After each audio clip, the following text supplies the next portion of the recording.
有民众顶礼拜伫台东的东湖乡看到一台奔驰车，这后轮是伫路险，后壁的车也烦恼讲这轮啊敢会熊熊落去。乡公所表示讲，这台奔驰车拄好是要驶去phòng修理，不过警察局的交通队是认为讲，车若做有问题是上好卖驶，若准发生事故，上当会当吊销驾照。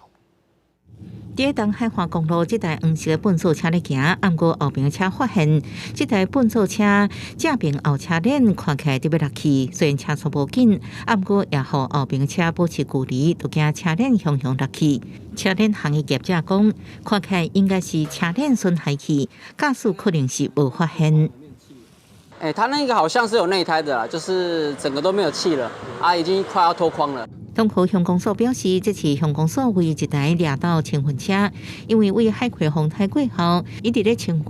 落落去的树花，迄一天车链损害要进行回收。不过县警局交通队表示，车损害依然伫道路咧驶，若造成交通事故，驾驶可能会被吊销驾照。那台车其实前后后已经维修了不少次了。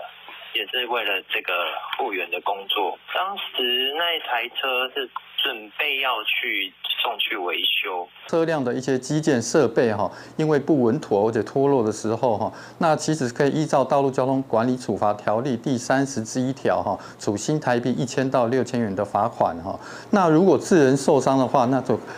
还可以吊扣驾照1年；那致人重伤或死亡的话，则吊销驾照了。今年台东县受风台影响，环保局表示，各乡镇奔驰清运一直在执行在后复原工作，会加强要求车辆检修。不过各乡镇清运的车有限，会向中央争取经费，购买车来轮流使用。记者综合报道。